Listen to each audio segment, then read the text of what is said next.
Hey guys, எல்லாரும் எப்படி இருக்கீங்க?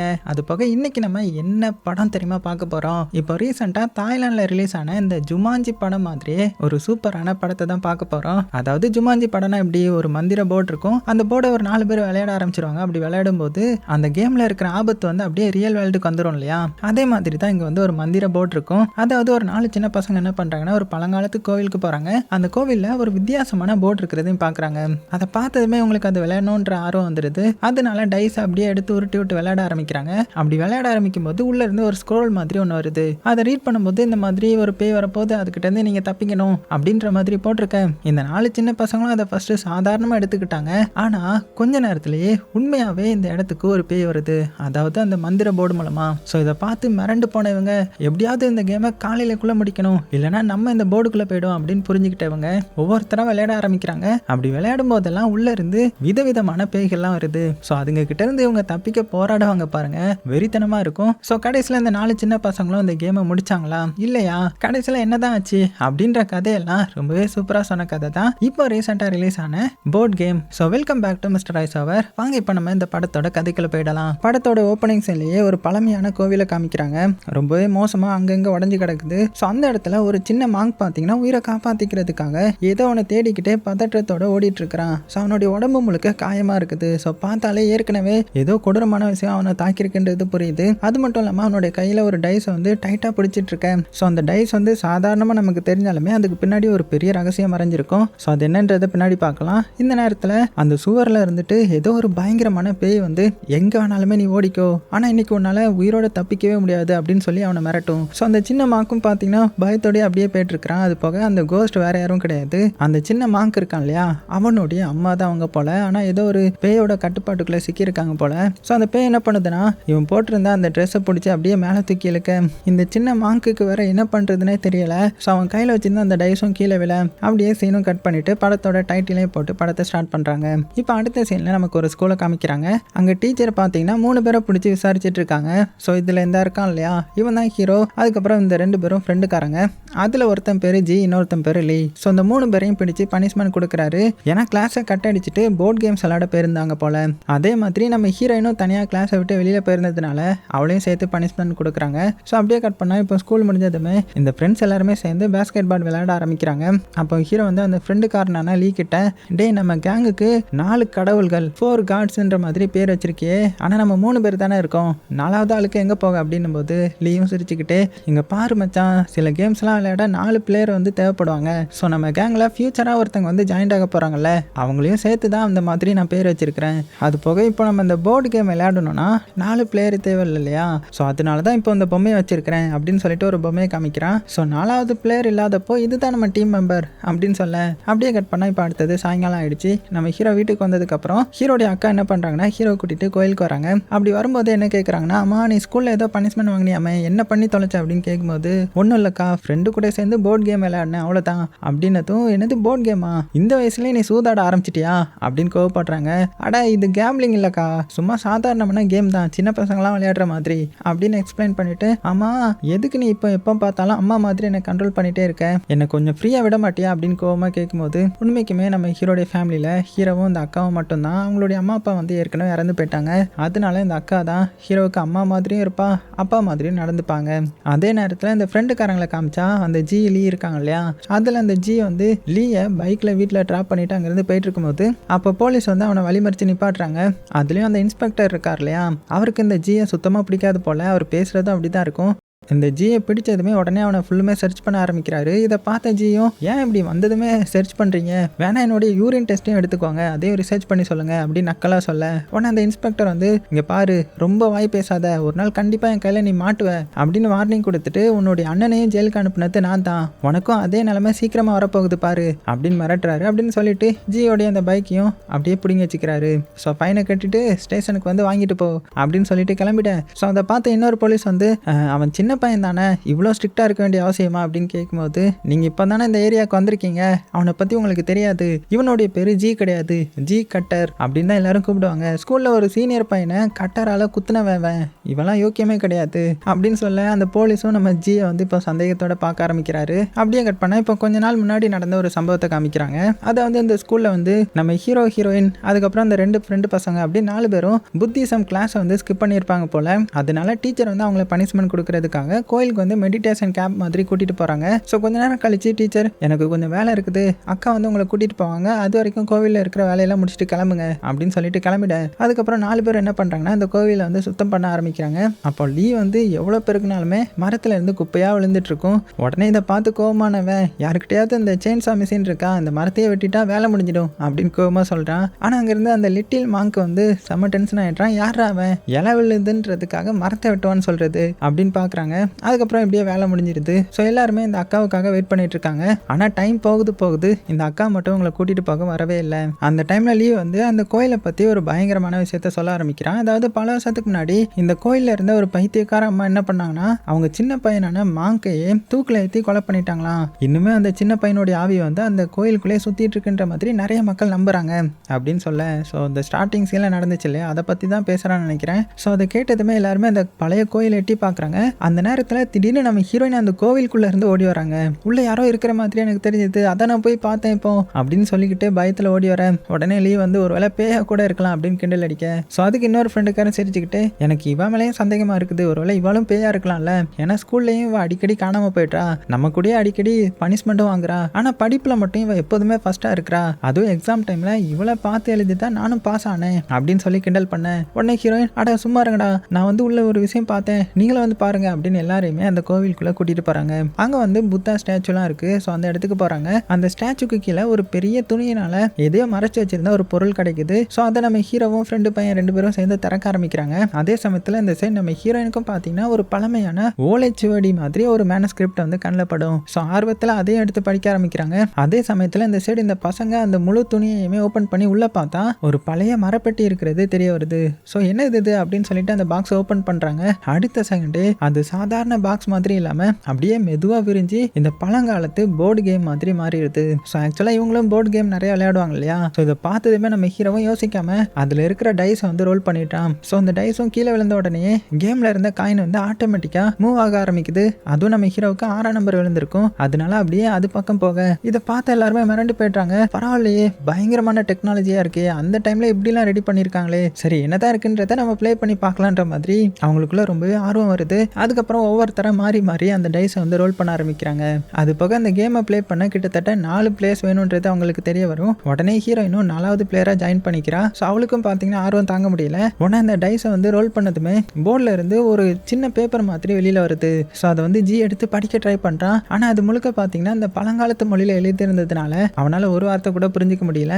உடனே அதை ஹீரோ கிட்ட கொடுக்க, ஸோ அவனுக்கு இந்த பழங்காலத்து மொழியை பத்தி கொஞ்சம் தெரியும் போல. ஸோ அதுல என்ன எழுதிருக்குன்னா, ஒரே ஒரு காலோட சுத்தி திரியிற மனுஷங்களை வேட்டையாடுற மாதிரி ஒரு கொடிய ஆவி அப்படின்ற மாதிரி எழுதப்பட்டிருக்கும். ஸோ இப்படி நம்ம ஹீரோ அதை படிச்சு முடிச்ச உடனே அந்த பேப்பர் ஆட்டோமேட்டிக்கா தீப்பிடிச்சு அப்படியே சாம்பல் ஆயிடுது. அது மட்டும் இல்லாம இது வரைக்கும் அந்த புத்தா ஸ்டாச்சு வந்து இந்த சைடு திரும்பி இருக்கும். இப்படி இவங்க இதை படிச்சு முடிச்சதுமே மெதுவா அதை அப்படியே அந்த சைடு திரும்பி முதுக காட்ட ஆரம்பிக்கும். அவ்வளவுதான், இவங்க அதை பார்த்து மிரண்டு போயிடுறாங்க. இனிமேல் உங்களை யாராலையுமே காப்பாற்ற முடியாதுன்ற மாதிரி ஏதோ ஒரு வார்த்தை கேட்கிற மாதிரிலாம் அவங்களுக்கு கேட்குது. அடுத்த செகண்டே ஒரு பயங்கரமான கொடூர உருவம் இருட்டுக்குள்ள இருந்து அப்படியே மெதுவா வெளியில வர ஆரம்பிக்கும் பாருங்க. சோ அது வந்து ஒரு கொடூரமான பேய். அந்த உருவத்தை பார்த்ததுமே ஜி என்ன பண்றானா, கீழே கிடந்த ஒரு கல்லை எடுத்து நேரா அந்த பேய் மேல தூக்கி எறியறான். ஆனா அந்த பேய் பாத்தீங்கன்னா டக்குன்னு அங்க இருந்து ஓடி மறைஞ்சிருது. சோ இவங்களும் நல்ல வேளை நம்ம தப்பிச்சிட்டோம் அப்படின்னு நினைக்கிற நேரத்துல அப்படியே அந்த ஜன்னல் பக்கத்துல இன்னொரு பக்கம் மறுபடியும் அது தோணும் பாருங்க.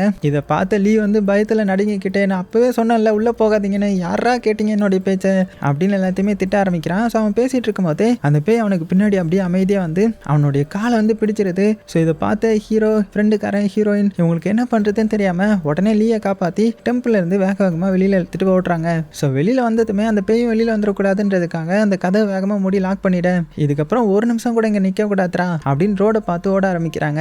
ஸோ இந்த டைம்ல கரெக்டா அக்கா காரியும் வந்துட்டாங்க. ஸோ அவங்களுக்கு அங்க ஒண்ணுமே புரியாது இல்லையா, ஏன் அவங்க இப்படி ஓடி வராங்க அப்படின்னு புரியறதுக்குள்ளேயே அந்த பேய் மேல காரை வச்சு தெரியாம மோதிட அது அப்படியே பறந்து போய் விழுது. ஸோ இதை பார்த்த ஹீரோ, அக்கா சீக்கிரமா நிக்காத, வண்டி எடு, அந்த பேய் வெளியே வந்துடுச்சு அப்படின்னு கத்த, ஐயோ நான் யாரையும் போய் இடிச்சிட்டேன்டா, நான் அது யாருன்னு பார்க்கணும் அப்படின்னு பார்த்துடுறாங்க. அடே அக்கா காரி, அது சாதாரண மனுஷன் கிடையாது, முதல்ல இங்கிருந்து கிளம்புங்க, நாங்க எல்லாத்தையும் சொல்றோம் அப்படின்னு உடனே பாத்தீங்கன்னா அவங்களும் கார் எடுத்துட்டு கிளம்ப போற நேரத்துல அந்த பேயும் பாத்தீங்கன்னா எதுவுமே நடக்காத மாதிரி அப்படியே எந்திரிச்சு நிக்கும் பாருங்க.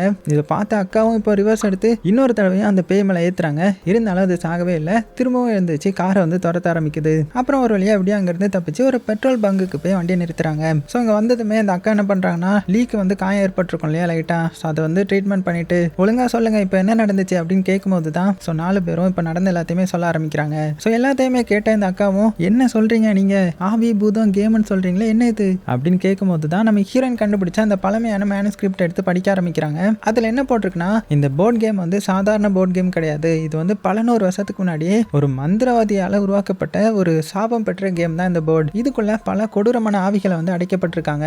ஒரு தடவை இந்த கேம் ஆரம்பிச்சிட்டாங்கன்னா நடுவில் வந்து நிறுத்தவே முடியாது. ஸோ விடியறதுக்கு முன்னாடியே இந்த கேமை வந்து முழுசா முடிச்சாகணும், இல்லைன்னா இந்த கேம் விளையாண்ட எல்லாருடைய உயிருக்கும் ஆபத்து. அது போக இந்த கேமை முடிக்கணும்னா எல்லாருமே அந்த டைஸ் இருக்குல்ல, அதை ரோல் பண்ணி போர்டில் இருக்கிற காயினை வந்து நடுவில் இருக்கிற டீமன் சிம்பிள் வரைக்கும் கொண்டு போகணும், அப்பதான் இந்த சாபம் முடியும். அதை முடிக்கலனாலுமே இந்த விளையாண்ட எல்லாருடைய உயிருக்கும் ஆபத்து அப்படின்னு போட்டிருக்க.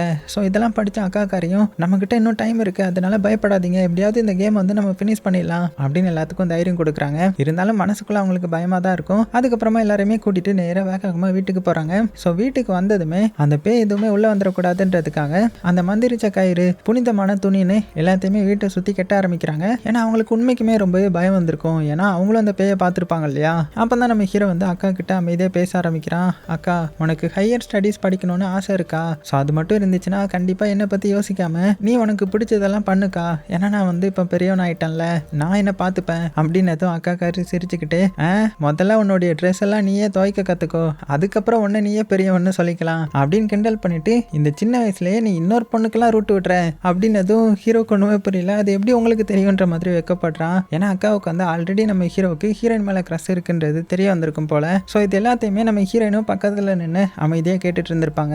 அதுக்கப்புறம் எல்லாருமே மறுபடியும் வீட்டுக்குள்ளே போய் அந்த கேமை வந்து கண்டினியூ பண்ண ஆரம்பிக்கிறாங்க. ஏன்னா அந்த கேமை முடிச்சாகணும் இல்லையா, இல்லைன்னா பேய் வந்துடும் இல்லையா. ஸோ முன்னாடி மாதிரி ஃபர்ஸ்ட் நம்ம ஹீரோ, அடுத்தது அந்த லீ, அதுக்கப்புறம் அந்த ஜி, கடைசியாக ஹீரோயின், இப்படி 4 பேரும் அந்த டைஸை வந்து ரோல் பண்ணுறாங்க. அப்படி ரோல் பண்ணி முடிச்ச உடனே போர்டில் இருந்து மறுபடியும் ஒரு பழைய ஸ்க்ரோல் மாதிரி ஒன்று வெளியில் பறந்து வருது. ஸோ அதை திறந்து படிக்க போகிறாங்க. ஸோ இந்த வாட்டி அதை அப்படியே பயத்தோடய திறந்து படிக்கிறாங்க. அதில் என்ன போட்டிருக்குதுன்னா, அடுத்ததாக வரப்போகிற ஆவி வந்து மனுஷங்களுடைய மனசையே கட்டுப்படுத்தும். ஸோ அதனால அது காட்டுற மாயையை நீங்கள் நம்பினா மரணம் நிச்சயம் அப்படின்னு அதில் எழுதப்பட்டிருக்க. ஸோ இதை படித்து முடிக்கிறதுக்குள்ளேயே வீட்டில் இருந்த லைட்ஸ் எல்லாமே அப்படியே ஃப்ளிக்கர் ஆக ஆரம்பிக்கும். இதை பார்த்து அக்காக்காரியும், ஐயோ இப்போ என்ன வரப்போகுதோ அப்படின்னு பயத்திலேயே கண்ணாடி பக்கத்தில் போகிறாங்க.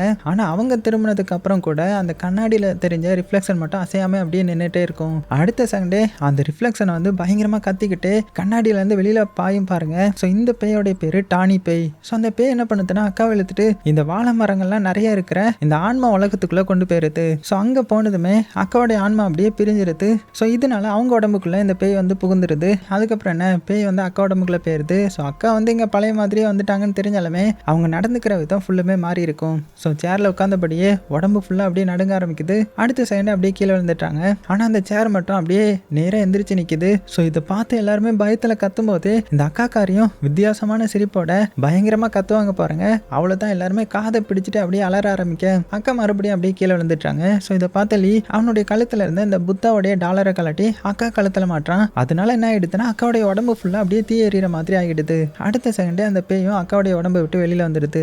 ஸோ வெளியில வந்த உடனே அந்த பேய் என்ன பண்ணுதுன்னா ஒரு கட்டரை எடுத்து இந்த ஜி அட்டாக் பண்ண ஆரம்பிக்க, எப்படி இருக்கு கட்டரால அடிச்சா எப்படி வலிக்குது அப்படின்னு சொல்லி அட்டாக் பண்ண ஆரம்பிக்க, இந்த நேரத்தில் வீட்டில் இருந்த லைட் எல்லாம் ஆஃப் ஆயிடும். இப்போ அந்த பேய் என்ன பண்ணுதுன்னா எல்லாரையுமே சுத்தி வந்து அவங்களுடைய மனசை அப்படியே குழப்ப ஆரம்பிக்குது. இங்க பயத்திலே நடுங்கிட்டு இருந்த லீ எப்படியாவது இந்த வீட்டை விட்டு வெளியில ஓடினும்டா அப்படின்னு கதவை திறக்க ட்ரை பண்றான். ஆனா கதவு வந்து ஓப்பன் ஆகவே இல்லை. ஆனா கொஞ்ச நேரம் கழிச்சு ஆட்டோமேட்டிக்கா அந்த கதவு திறக்குது. உடனே லீ ஓடிடலான்னு பாக்குறான். ஆனா மறுபடியும் பாத்தீங்கன்னா வேகமா மோதிட. ஸோ லீயோடைய முகத்துல மோதி அப்படியே கீழே விழுந்துட்டான். கீழே விழுந்தவன் அப்படியே மேலே பார்த்தா செவுத்துல பல்லி மாதிரி இந்த அக்கா வந்து ஒட்டிட்டு இருப்பாங்களாம். அவங்க அப்படியே அடுத்தது இவனை பார்த்து கீழே வருவாங்க பாருங்க. ஆனா நல்ல வேலையா கடைசி நேரத்துல இவன் அட்டாக் பண்ணாம இந்த சைடு நம்ம ஹீரோவை பார்த்து, கவலைப்படாத, இந்த கேம் முடிஞ்சதுமே உன்னை உன்னையும் உன்னுடைய அம்மா கூட சேர்த்து அனுப்பி வைக்கிறேன் அப்படின்னு சொல்லி அவனுடைய மனசை குழப்ப ட்ரை பண்ணி அவன் மேல பாய போற நேரத்துல கரெக்டா நம்ம ஜி உடனே ஓடி வந்து அந்த பேயோடைய கையை பிடிச்சு தடுக்கிறான். ஸோ இந்த சான்ஸை யூஸ் பண்ண நம்ம ஹீரோ அக்காவை பார்த்து, அக்கா போதும், தயவு செஞ்சு திரும்பி வா, என்னுடைய அக்காவை என்கிட்டே கொடுத்துரு, எனக்குன்னு இருக்கிறது அவங்க ஒருத்தங்க மட்டும்தான், ப்ளீஸ் அப்படின்னு சொல்லி கண்ணீரோட கெஞ்ச ஆரம்பிக்க.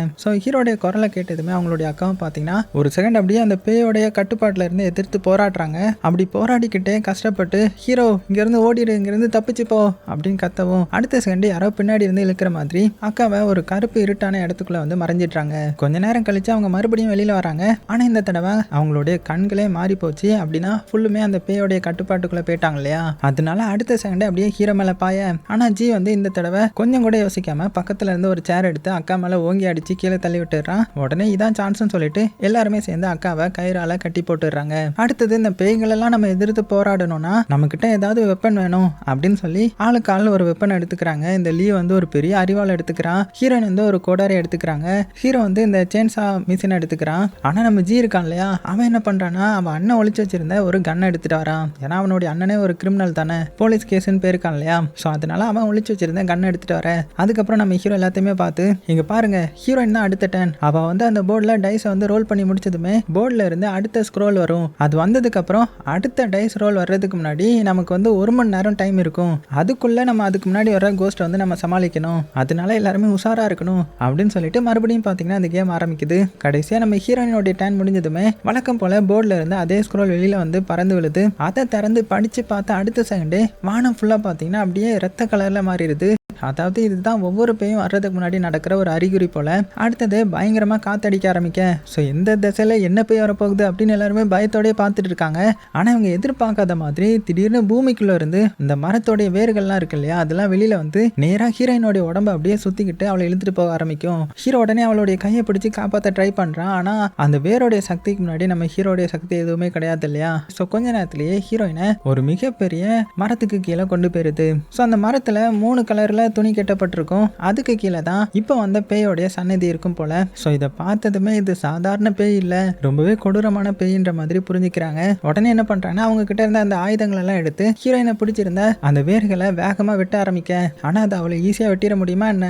அடுத்த செகண்ட் அடுத்த வேர்கள் என்ன பண்ணுதுன்னா ஹீரோயின் ஜியையும் தூக்கிக்கிட்டு அப்படியே அவங்களையும் அந்த இடத்துல தொங்க விட்டுருது. இப்போ தரையில மிச்சம் இருக்கிறது நம்ம லீ மட்டும்தான். ஆனா பயத்துல உறைஞ்சு போன லீக்கு பாத்தீங்கன்னா என்ன பண்றதுன்னே தெரியல, பயத்துல அப்படியே ஓட ஆரம்பிச்சிட்டான். ஸோ உண்மைக்குமே இந்த வேர்களை கட்டுப்படுத்தி இருக்கிறது அந்த பேய் தானே. ஸோ அந்த பேய் வந்து கையால் எதுவுமே செய்ய தேவையில்ல, அந்த வேர்களை வச்சு இவங்களை வந்து அட்டாக் பண்ணுது இல்லையா. ஸோ இந்த நேரத்தில் ஒரு வேர் என்ன பண்ணுதுன்னா நம்ம ஜியை வந்து கொல்ல போகுது. அப்போ ஓடி போன லீ வந்து மறுபடியும் அங்கே ஓடி வரான். ஆனால் இந்த தடவை கையில் வந்து ஒரு ஸ்ப்ரே வச்சிருக்கிறான், இந்த பூச்சிக்கெல்லாம் அடிப்பாங்க இல்லையா, ஸோ அந்த ஸ்ப்ரே. ஆனால் அதுக்குள்ள பூச்சி மருந்துக்கு பதிலாக பெட்ரோலை வந்து நிரப்பி கொண்டு வந்திருக்கிறான் போல, அதுக்கு தான் ஓடி இருக்கிறான். உடனே அதில் தீ வச்சு நேராக அந்த வேர் மேலேயே ஸ்ப்ரே பண்ண.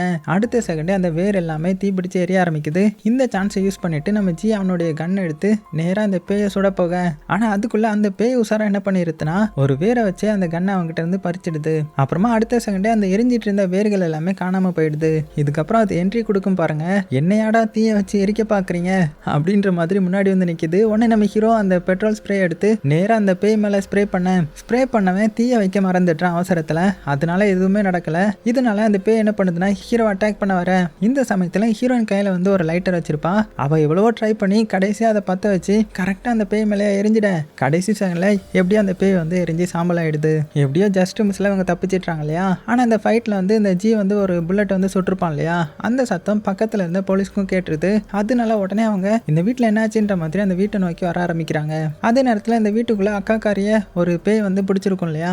ஸோ அந்த பேய் உசாரா என்ன பண்ணுதுன்னா இப்போ உள்ள வந்து போலீஸ் வந்திருப்பாங்க, அவங்க கிட்ட இந்த 4 பேரும் என்னோட வீட்டுக்குள்ள புகுந்து என்னை கட்டி போட்டு திருட வந்திருக்காங்க அப்படின்னு போய் சொல்லி மாட்டி விட்டுட. ஸோ வெளியில இருந்து இதெல்லாம் கேட்ட நம்ம ஹீரோயின் அந்த 2 ஃப்ரெண்டுக்காரங்க பார்த்தீங்கன்னா இப்போ மட்டும் நம்ம போலீஸ் கிட்ட மாட்டிக்கிட்டா அந்த கேமை முடிக்கவே முடியாது, அவங்க நம்ம என்ன சொன்னாலுமே புரிஞ்சிக்க மாட்டாங்க, அதனால நம்ம வெளியில போய் விளையாடலாம் அப்படின்னு அந்த போர்டை எடுத்து காருக்குள்ள கொண்டு போய் வைக்கிறாங்க. ஹீரோ அவசரமா காரை ஸ்டார்ட் பண்றான். உண்மையை சொல்லணும்னா அவனுக்கு கார் ஓட்டலாம் தெரியாது, அதாவது பெருசா எந்த ஒரு எக்ஸ்பெரிமெண்ட்ஸும் கிடையாது. ஆனா வேற வழி இல்ல, போலீஸ் இவங்களை பிடிக்கிறதுக்குள்ள தப்பிச்சு போகணும் இல்லையா. உடனே வேகமா கார் எடுக்கிறாங்க. போலீஸும் சத்தத்தை கேட்டு காரை நிறுத்துங்க இல்லைன்னா ஷூட் பண்ணிடுவேன் அப்படின்னு வார்னிங் கொடுக்குறாங்க. ஆனா நம்ம ஹீரோ கொஞ்சம் கூட அதை கண்டுக்காம இல்லாம காரை எப்படியோ ஸ்டார்ட் பண்ணிட்டு அங்கிருந்து தப்பிச்சு போயிடுறான். ஆனா இதுல இன்னொரு பிரச்சனை என்னது, ஸோ கார் ஓட்டிட்டு இருந்தாலுமே கேம் வந்து நிக்கவே கூடாது இல்லையா, அதனால இவங்க என்ன பண்றாங்கன்னா உள்ளே வச்சு அப்படியே கேம் விளையாட ஆரம்பிக்கிறாங்க. ஸோ கடைசியா நம்ம ஹீரோயின் அந்த டைஸ் வந்து ரோல் பண்ணி முடிச்ச உடனே வழக்கம் போல ஒரு ஸ்க்ரோல் வந்து வெளியில வருது. அதுல என்ன போட்டிருக்குதுன்னா, அடுத்த பேய் தரையில நடக்காது, வானத்துல பறந்து தாக்கும் அப்படின்னு எழுதப்பட்டிருக்க.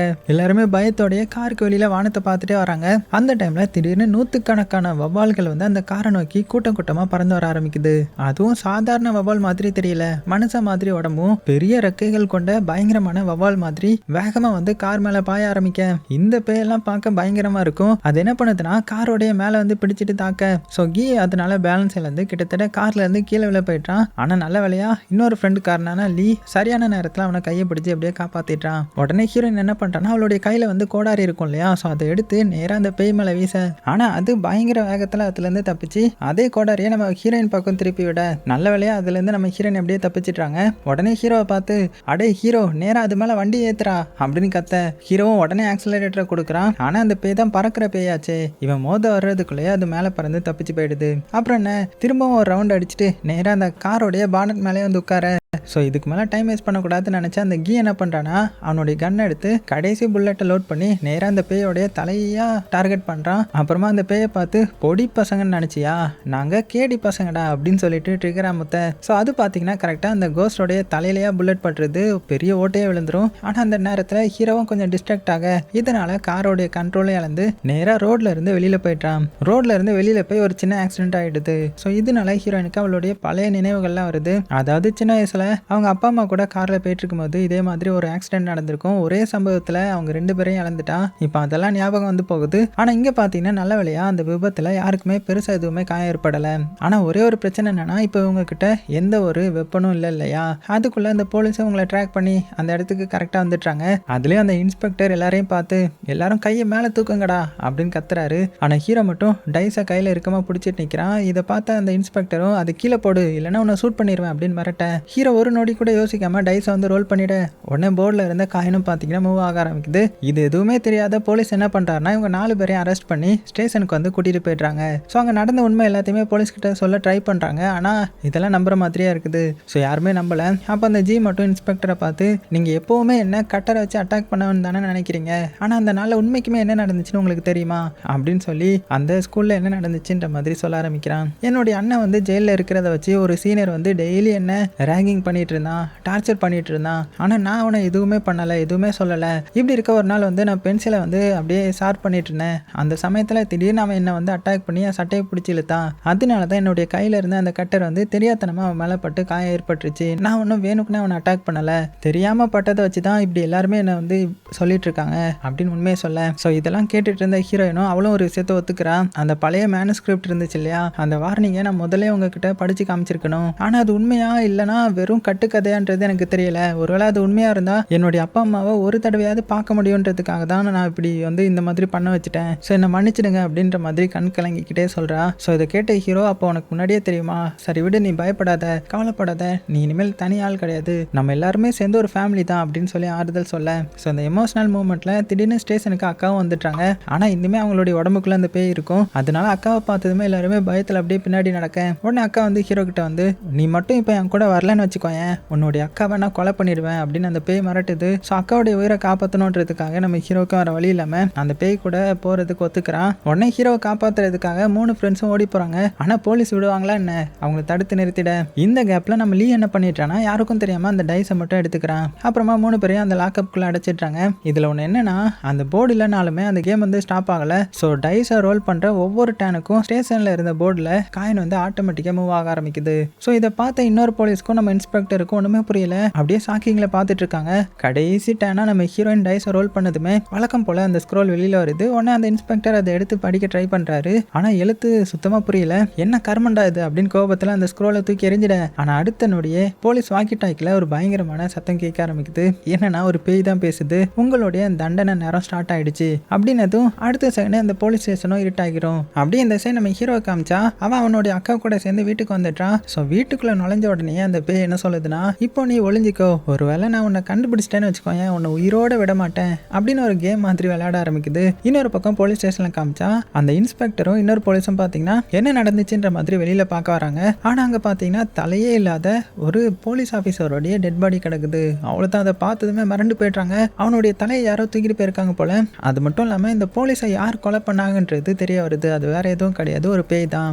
அதாவது அது கொலை பண்ணுச்சுன்னா அந்த கொலை பண்ணவங்களுடைய தலையுமே எடுத்து அவங்களுடைய கண்களையுமே எடுத்து அதோடைய கண்களை பயன்படுத்திட்டு வேட்டைய ஆரம்பிக்குது போல.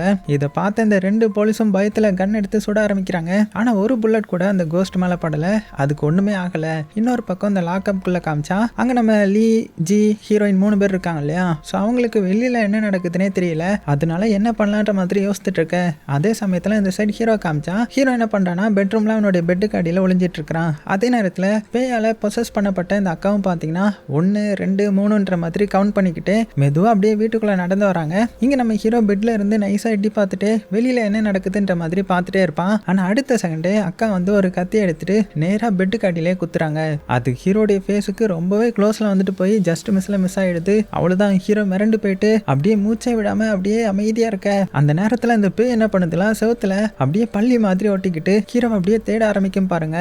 பயங்கரமாக இருக்கும். அதே சமயத்தில் இந்த சைட் போலீஸ் ஸ்டேஷன்ல பார்த்தீங்கன்னா அந்த போலீஸ் ஆஃபீஸர் உடனே லாக்கப்பை திறந்து 3 பேரும் வெளியில போயிடுங்க அப்படின்னு சொல்லும் போதே கரெக்டாக அந்த பேயை வந்து அந்த போலீஸ் அட்டாக் பண்ணி கொலை பண்ணிடுது. ஸோ இதை பார்த்து இன்ஸ்பெக்டர் உடனே ஷாட்கன் எடுத்து அந்த பேயை வந்து தொடர்ந்து சுட ஆரம்பிக்கிறாரு. ஆனால் ஒரு ஷாட் கூட கோஸ்ட் எதுவும் பண்ணல. அதுக்கு பதிலாக அந்த பேயோடைய கையில இருந்த அந்த போலீஸோடைய தலையை அப்படியே வெடிக்க வச்சிருது. அதனால அந்த தலையோடைய கண்ணை வந்து பயன்படுத்த முடியாம போயிடுச்சு இல்லையா. உடனே அடுத்தது இவரும் 3 குழந்தையுமே ஸ்டேஷன்ல இருந்து வெளியில போக வச்சுட்டு அவரும் ஓடுறாரு. ஆனா பாத்தீங்கன்னா அந்த பேய் என்ன பண்ணுதுன்னா ஒரு பெரிய ஸ்வாட் எடுத்துட்டு வந்து அப்படியே தூக்கி வீசும் பாருங்க. அது இவர் மேல சொருகி அந்த கார்லயே வந்து சொருகிறது. ஸோ இதை பார்த்த ஜி வந்து எப்படியாவது இவரை காப்பாற்றலாம் அப்படின்னு ட்ரை பண்றான். ஆனா அந்த ஸ்வாட் எடுக்கவே முடியல. ஆனா அதுக்குள்ள அந்த பேய் வந்துடுது. இப்போ இன்னொரு தலை கிடைச்சிருச்சு போல. அதை எடுத்துட்டு அதோடைய கண்களை வந்து பயன்படுத்த ஆரம்பிச்சிடுது. உடனே இவரும் பாத்தீங்கன்னா கார்க்கே எடுத்து இவன்கிட்ட கொடுத்துட்டு உன்னுடைய ஃப்ரெண்டையாவது எப்படியாவது காப்பாத்திட்டுங்க இருந்து ஓடுங்க, என்னை பத்தி யோசிக்காதீங்க அப்படின்னதும் ஸோ இவங்களுக்கும் என்ன பண்றதுன்னே தெரியல. அதுபடியே பண்றாங்க. அது போக அவர் என்ன பண்றாருன்னா ஷார்ட் கன்னை மறுபடியும் கையில எடுத்துட்டு என்னுடைய தலை வேணுமா வந்து எடுத்துக்கோ, ஆனா அது வந்து அவ்வளோ ஈஸி கிடையாது அப்படின்னு அந்த பேய்க்கு சேலஞ்ச் பண்ண. அதே நேரத்தில் இந்த ஜி என்ன பண்றான்னா காரை ஸ்டார்ட் பண்றான். அடுத்த செகண்டே ஒரு பெரிய புல்லட் சவுண்ட் கேட்குது. ஆனா அந்த இன்ஸ்பெக்டருக்கு என்னாச்சுன்றத இவங்களால திரும்பி கூட பார்க்க முடியல. ஸோ அதே சமயத்தில் இந்த சைடு நம்ம ஹீரோ காமிச்சா இப்போ அந்த பேய்கிட்ட மாட்டிக்கிட்டான் இல்லையா, உயிருக்கு போராடிட்டு இருக்கிறான். அதே நேரத்தில் 3 பேரும் ஹீரோடைய வீட்டுக்கு வந்து அவனை தேட ஆரம்பிக்கிறாங்க. ஆனா ஹீரோ எங்க இருக்கானா ஒரு வித்தியாசமான மென்டல் உலகத்துல மாட்டி இருக்கிறான். அங்க அவனுடைய ஃப்ரெண்ட்ஸ் எல்லாருமே அவனுடைய முன்னாடி நின்று ஹீரோ இப்போ உன்னுடைய டர்ன், அந்த டைஸ் வந்து ரோல் பண்ண அப்படின்னு சொல்ற மாதிரியும் அந்த ஜி நம்ம ஹீரோ கிட்ட நீட்டுற மாதிரியும் நீட்டுறான். ஆனா உண்மையான உலகத்துல நம்ம ஹீரோயின் ஹீரோ பார்த்து கண்ணை தர உனக்கு என்னாச்சு அப்படின்னு தொடர்ந்து கூப்பிட்டுட்டே இருக்காங்க. இங்க இந்த உலகத்துல நம்ம ஹீரோ அவன் நீட்டின அந்த டைஸை கையில வாங்குறான். ஆனா அவன் இன்னுமே முழுசா சுய நினைவுக்கு வரல. வெளியில நம்ம ஹீரோயின் வந்து ஹீரோ எந்திரி கண்ணை தர நீ எங்க இருக்க அப்படின்னு போராடிட்டு இருக்காங்க. இங்க இந்த 2 ஃப்ரெண்டுக்காரனுங்களும் அந்த பேய் ஹீரோ கிட்ட வர விடாம தடுத்துட்டு இருக்காங்க. ஆனா அந்த பேயோடைய சக்தி ரொம்பவே ஸ்ட்ராங்கா இருக்கும் இல்லையா, ஒரே கத்தும் பாருங்க. அவ்வளவுதான், அங்க இருந்து எல்லாருமே பறந்து போய்வில. அந்த அதிர்ச்சியில ஹீரோடைய கையில இருந்த டைஸ் எல்லாம் கீழே உருண்டு போயிருது. உடனே எல்லாருமே கீழே ஓடி அந்த டைஸ் வந்து தேட ஆரம்பிக்கிறாங்க. அந்த சமயத்துல அந்த பேய் மாடியில இருந்து மெதுவா கீழே இறங்கி வரும் பாருங்க. கரெக்டா அப்போ நம்ம ஹீரோயின் வந்து அந்த டைஸை கண்டுபிடிச்சிட்டா. உடனே ஹீரோ கிட்ட கொண்டு போக ஓடுறாங்க. ஆனா திடீர்னு அந்த பேய் ஹீரோயினுடைய சோலை வேற உலகத்துக்கு இழுத்துட்டு போயிருது. வெளியில ஹீரோயினுடைய உடம்பு கீழே கிடக்கும். ஆனா அவளுடைய சோல் மட்டும் இந்த வாழை மரம்லாம் இருக்கும் இல்லையா, அந்த காட்டுக்குள்ள இருக்கிற உலகத்துக்குள்ள போயிடுது. அங்க நம்ம ஹீரோயின் அவளுடைய அம்மா அப்பாவை பாக்குறா. ஸோ 2 பேரும் இவளை பார்த்து வா எங்களோட இருந்துரு அப்படின்னு கூப்பிடுற மாதிரி இருக்குது. ஸோ பல வருடங்களுக்கு அப்புறம் அவங்கள பார்த்ததுமே இவ சந்தோஷத்துல ஓடி போய் 2 பேரையும் கட்டிப்பிடிக்கிறாங்க. ஆனா அடுத்ததே பாத்தீங்கன்னா அவளுக்கு உண்மை என்னன்றது ஞாபகம் வந்துருது. இல்ல இப்போ என்னால உங்க கூட வர முடியாது, என்னுடைய ஃப்ரெண்டை நான் காப்பாற்றணும் அப்படின்னு சொல்றாங்க. அப்பதான் அவளுக்கு புரியுது இது வந்து அவளுடைய அப்பா அம்மா இல்லைன்றது. உடனே அவங்கள பார்த்து நீ என்னுடைய அம்மாவே கிடையாது அப்படின்னு கத்திக்கிட்டே அவளுடைய கையில இருந்த கத்திரிக்கோலை எடுத்து நேரா அந்த பேய் மேல பாய. அந்த அட்டாக்ல அந்த கோஸ்ட் வந்து அப்படியே மெல்ல பின் வாங்கிடுது. ஸோ கோபத்துல ஹீரோயினை திட்டிக்கிட்டே அங்க இருந்து மறைஞ்சு போயிருது. அடுத்த செகண்டே நம்ம ஹீரோயின் வந்து சுயநினைவுக்கு வந்துட்டாங்க, உண்மையான உலகத்துக்கு வந்துட்டாங்க. இங்க நம்ம ஹீரோ வந்து அந்த டைஸை ரோல் பண்ண ரெடியா இருக்கான். ஆனா மறுபடியும் அந்த பேய் அவளுடைய அக்காவுடைய உடம்புக்குள்ள போயிருது. ஸோ அந்த கத்தியை அக்காவுடைய கழுத்துல வச்சுட்டு டைஸை ரோல் பண்ணு, உன்னுடைய அக்காவையும் நான் கூட்டிட்டு போயிடுறேன் அப்படின்னு மிரட்ட. ஹீரோ ஒரு செகண்ட் அப்படியே அமைதியா பாக்குறான். அதுக்கப்புறம் கத்தியை அவனுடைய கையாலேயே பிடிச்சு கை ஃபுல்லா ரத்தம் வந்தாலுமே விடவே இல்லை. அந்த பேயை பார்த்து என்னை எப்படி ஆனாலுமே மனசளவுல உடைக்க ட்ரை பண்ணு, அக்கா என்ன வெறுத்தாலுமே பரவாயில்ல, ஆனா எனக்கு ஒரே ஒரு விஷயம் மட்டும் தெரியும், இந்த உலகத்துல நான் அதிகமா நேசிக்கிறதே என்னுடைய அக்காவை தான், ஏன்னா எனக்குன்னு இருக்கிறதே எங்க அக்கா மட்டும்தான். ஸோ என்னுடைய ஃபேமிலி விஷயத்துல நீ தலையிடாத அப்படின்னு கத்த. அடுத்த செகண்டே ஹீரோ டைஸை கீழே ரோல் பண்ண அது அவங்களுக்கு தேவையான கரெக்டான நம்பர்லேயே நிற்கிது. அதாவது போர்டில் இருந்த காயின் வந்து மெல்ல மெல்ல நகர்ந்து கடைசியாக சென்டர் ஸ்கொயரில் வந்து ரீச் ஆகுது. அடுத்த செகண்டு முழு போர்டும் தானாகவே மறைஞ்சி மறுபடியும் பழைய அந்த பண்டில் மாதிரி இருந்துச்சு இல்லையா, அதுக்குள்ளே போயிருமா. அதாவது கடைசியாக விடியறதுக்குள்ளேயே அவங்க வந்து டைஸை வந்து ரோல் பண்ணிட்டாங்க. அதாவது 6 மணிக்கு முன்னாடியே அவங்க வந்து கேமை வந்து கம்ப்ளீட் பண்ணிட்டாங்க. அடுத்த நிமிஷமே அந்த பேய் இருக்கு இல்லையா, அது அடிக்கடி கத்துமே, அந்த மாதிரி கத்திக்கிட்டு மெல்ல சாம்பலாக மறைஞ்சு போயிடுது. ஸோ கடைசியாக இப்போ இவங்களுக்கு எல்லா பிரச்சனையும் முடிஞ்சிருச்சு இல்லையா. அதுக்கப்புறம் கடைசியாக நம்ம ஹீரோ ஹீரோயின் அந்த 2 ஃப்ரெண்டுக்காரங்க அப்படி 4 பேரும் அந்த சாபம் பிடிச்ச போர்டை எடுத்துக்கின்னு நேராக கோவிலோடைய அந்த ஃபர்னன்ஸுக்கு போட்டு எரிச்சிட்டாங்க. ஸோ இந்த சம்பவத்துக்கு அப்புறம் அந்த லீ நம்ம ஹீரோயினை அவனுடைய கேங்கில் வந்து அஃபீஷியலாக சேர்த்துக்கிறான். இதை பார்த்த அந்த இன்னொரு ஃப்ரெண்டு அப்படின்னா நம்ம கேங் இப்போ அஃபீஷியலா 4 பேர் ஆயிடுச்சா அப்படின்னு கேட்க அக்காக்காரி வந்து சிரிச்சுக்கிட்டு அடே பிச்சு போடுவேன் 5 பேருடா என்னையும் சேர்த்துக்கோங்க அப்படின்னு சொல்ல எல்லாருமே சிரிக்கிறாங்க. அதுக்கப்புறம் லீ வந்து வீட்டுக்கு கிளம்புற நேரத்தில் அவனுடைய கிழிஞ்ச ட்ரெஸ்ஸை பார்த்து ஹீரோ கிட்ட டே இந்த நிலைமையில வீட்டுக்கு போனா அம்மா கேட்டா நான் என்ன சொல்ல அப்படின்னு கேட்கும்போது உண்மையை சொல்லு, நம்ம கேம் விளையாடணும் அதனால பேய் வந்துச்சு ஆனா எப்படியோ நாங்கள் தப்பிச்சிட்டோம் அப்படின்னு சொல்லுன்ற மாதிரி ரொம்ப ஹாயா சொல்றான். அதோட பார்த்தீங்கன்னா அந்த படத்தையே முடிக்கிறாங்க. ஸோ மூவியை முடிச்சாலுமே கடைசியாக அந்த கிரெடிட் கொடுக்குற நேரத்தில் டைரக்டர் வந்து ஒரு சின்ன ட்விஸ்ட் வைக்கிறாரு. என்னன்னா அந்த போர்டும் சரி அதோடைய பழைய மேனுஸ்கிரிப்டும் சரி தீக்குள்ள ஃபுல்லா எரிஞ்சிட்டு இருந்தாலுமே அதுக்கு ஒரு சின்ன டேமேஜ் கூட ஆகல. ஏன்னா அதோடைய சாபம் வந்து இன்னுமே முடியலன்ற மாதிரி காமிச்சு இந்த படத்தை முடிக்கிறாங்க. ஸோ எப்படி இருந்துச்சு, செம ஜாலியா இருந்துச்சு இல்லையா. ஸோ நீங்க இந்த படமா பார்த்தீங்கன்னா இன்னுமே சூப்பரா இருக்கும். கண்டிப்பா உங்களுக்கு பிடிச்சிருக்கும் நம்புறேன். பிடிச்சிருந்துச்சுன்னா லைக் பண்ண மறந்துடாதீங்க. சேஃபா இருங்க. உங்களுக்கு பிடிச்ச எல்லாத்தையுமே ரொம்ப ரொம்ப சேஃபா பார்த்துக்கோங்க.